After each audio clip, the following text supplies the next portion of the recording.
પ્યુનને મેં ઓફિસમાં પૂછ્યું એટલે તને ઇંગ્લિશ આવડે? મને કે હા આવડે. મેં કહું બોલ. તો કે ઇંગ્લિશ.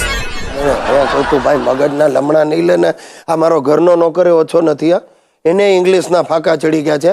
હમણાં મારા NRI દોસ્ત આવેલા વાઇબ્રન્ટ ગુજરાતમાં, તે ઘરે આવ્યા તો એણે એને પૂછ્યું નોકરને કે વોટ ઇઝ યોર નેમ?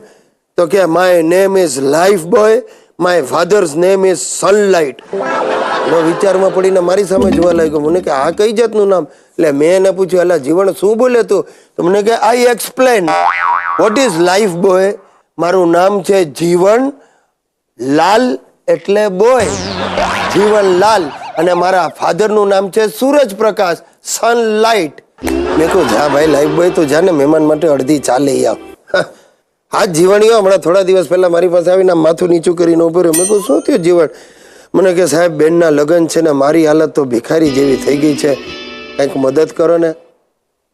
મને દયા આવી. મેં કહું ભલે જા, ઠીક છે, તને મારા તરફથી 5000 રૂપિયા આપીશ.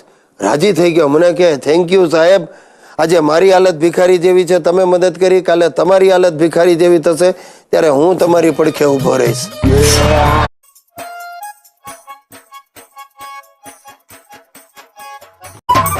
દર્શક મિત્રો માફ કરજો, હું આજે તમારી સાથે વધારે વાત નહીં કરી શકું. આજે હું જરા રોકાયેલો છું, કારણ કે આજે ભીખેશ કુમાર નથી આવવાના. આ ભીખેશ કુમાર એટલે અમારા જમાઈ નથી, આ મારે ક્યાં દીકરી છે. આ તો ભીખેશ કુમાર એટલે ભીખો, અમારો ઘર ઘાટી.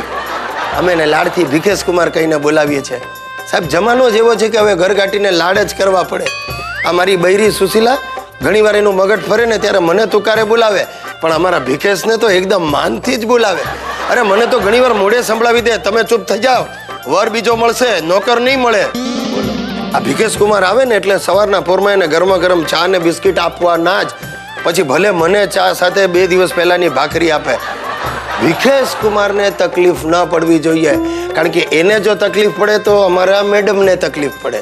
આજે અમારા ભીખેશ કુમાર આવવાના નથી, એમની બેનને પરણાવવા માટે ગામડે ગયા છે. અચ્છા, મારી પાસેથી 2000 રૂપિયા એડવાન્સ લઈને ગયા છે.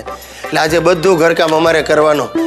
હા, ચા પાણીના વાસણો બાપુજી ધોશે, પોતા સુશીલા કરશે, પણ કચરો મારે જ કાઢવાનો.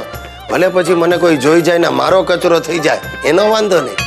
અધૂરામાં પૂરું. આજે જ સોસાયટીની ટાંકીની મોટર બગડી છે, એટલે મારે બાજુવાળા પ્રીતિબેનને ત્યાં ધક્કા ખાઈ ખાઈને 10 બાલદી પાણી ભરીને લાવવું પડ્યું. જોકે પ્રીતિબેન તો મારા પ્રેમમાં પડી ગયા. અરે આખી સોસાયટીની બહેનોને કહી દીધું કે વર હોય તો ગિરીશ કુમાર જેવો જ કેટલું કામ કરે છે. આ સાંભળીને પ્રીતિનો વર મારા પર બુરાયો થયો છે. આ સુશલી સાલી દર 2 મિનિટે મારી પાસે આંટા ફેરા કરાવે છે. આ બાજુમાં શાંતાબેનને ત્યાં મેળવણ લેવા મોકલ્યો. એમણે મેળવણ તો આપ્યું, પણ મને કે ગિરીશભાઈ આવ્યા છે તો જરા આ બાવા ઝાડા પણ સાફ કરી આપો ને. કરી આપ્યા. બીજું શું, તમે માનશો મેં સવારથી આજે પાટલું નહોતું પહેર્યું. આ તમારી સામે બેસવાનું હતું એટલે તૈયાર થયો છો. જોજો કાંઈ ગેરસમજ નહીં કરતા. પાટલું નહોતું પહેર્યું એટલે બરમુડા પહેરીને ફરતો તો આ બધા ઘરકામ કરવાના ને. હજી તો સુશીલા કપડાં ધોઈ લે એટલે મારે ધાબે કપડાં સુકાવવા જવું પડશે. હવે એમાં જો પ્રીતિબેન મને જોઈ જશે તો મારે એમના કપડાં સુકાવવા જ પડશે. પણ આમ પ્રીતિબેન સારા. હા, મને કહ્યું આજે સાંજે આવજો અમારે ત્યાં બટાટા પૌવા ખાવા. સાહેબ આ વાત છે, જોયું? આ ઘર ઘાટી ન હોય, આપણે કામ કરીએ તો બહેનોની લાગણી જીતવાની તક મળે. ટૂંકમાં તકલીફ શબ્દમાં જ તક છુપાયેલી છે.